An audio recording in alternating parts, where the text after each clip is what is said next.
Competitive পরীক্ষার জন্য আমি দুটো অঙ্ক দেখাচ্ছি যেগুলো ছাড়া কম্পিটিটিভ পরীক্ষা দিতে যাওয়াই উচিত না।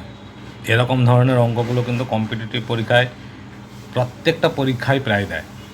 সেই হিসাবে বিসিএস পরীক্ষায়ও তো দেয়, আরআরবিতে দেয়, ব্যাংক পিওতে দেয়, এসএসসিতে দেয়।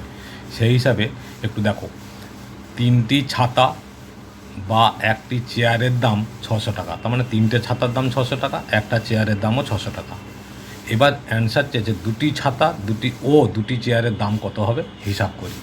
তাহলে দেখো, এখানে আমরা লিখতে পারি যে একটি চেয়ার সমান 3টি ছাতা। এই যে বলেছে 3টি ছাতা বা একটি চেয়ার, 3টি ছাতা, ঠিক আছে। আমরা চেয়ারটাকে ছাতার সঙ্গে সমান করে নেব, তাহলে 3টি চেয়ার। এবার যদি বলেছে, এই যে এখানে বলেছে 2টি চেয়ার, তাহলে 2টি চেয়ার কত হবে, কটা ছাতা হবে? একটা চেয়ার যদি 3টে ছাতা হয়, 2টো চেয়ার হলে তাহলে 6টি ছাতা হবে, ঠিক আছে, 6টি ছাতা। তাহলে এবার বলেছে 2টি ছাতা ও 6টি চেয়ার, তাহলে এবার লিখব 2টি ছাতা ও 2টি চেয়ার সমান 2টি ছাতা প্লাস 2টি চেয়ার মানে 6টি ছাতা সমান কত হলো? 8টি ছাতা, ঠিক আছে, 8টি ছাতা। এবার ছোট্ট করে আমরা একটা ত্রৈরাশিক পদ্ধতির মতো করে নেব, যে এরকম ছাতার সংখ্যা আর হচ্ছে দাম, ঠিক আছে। তাহলে ছাতা 3টি হচ্ছে, ছাতার সংখ্যা কয়টি? এই যে 3টি, তাহলে 3টি ছাতার দাম কত?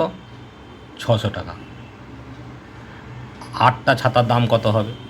এটা সরল সম্পর্ক, মানে এইটাকে যদি আমরা এক্স ধরি তাহলে ডাইরেক্ট লিখে দেবো এক্স সমান এরকম 3x সমান 600 ইন্টু 8/3, 3 2 600, তাহলে কত হলো? 3 2 600, তার মানে 8 2 1600 টাকা। দেখো, উত্তর হয়ে গেল।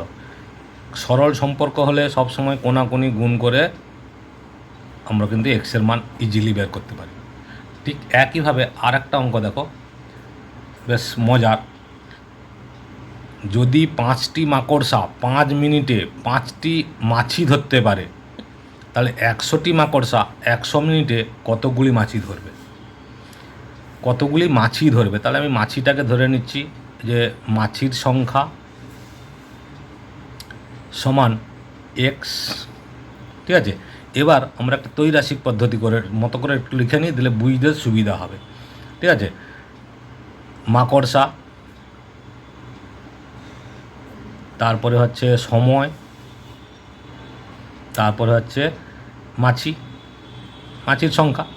তাহলে এখানে আছে 5টি মাকড়সা 5 মিনিট সময়ে 5টি মাছি ধরে, তাহলে 100টি মাকড়সা 100 মিনিট সময়ে কটি ধরবে?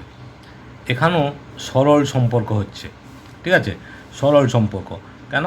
দুটোই যেহেতু সমানুপাতিক সম্পর্ক হচ্ছে, তাহলে এক্স বের করানোর নিয়ম আমি ঠিক এইভাবে যে দেখিয়েছি, এটা একটা শর্ট ট্রিক্স। এইভাবে দেখো, তাহলে এক্স ইজিক্যাল টু, মানে 5 × 5 × x হবে, তো আমরা ডাইরেক্ট লিখব 5 × 100 × 100, এই যে এই লাইনটা 100 বাই, এই যে এক্সের সঙ্গে দুটো 5 ছিল, 5 × 5, ঠিক আছে। তাহলে কী হচ্ছে, 5 কেটে গেল, 5 20 100, তাহলে 2000, 20 × 100 2000টি, তাহলে 2000টি মাছি ধরতে পারবে। ওকে, ভালো লাগছে আশা করছি। ইম্পর্ট্যান্ট অঙ্ক। লাইক, কমেন্ট, শেয়ার, সাবস্ক্রাইব করে রাখো, অল বাটনে ক্লিক করো, সমস্ত ভিডিও পেয়ে যাবে।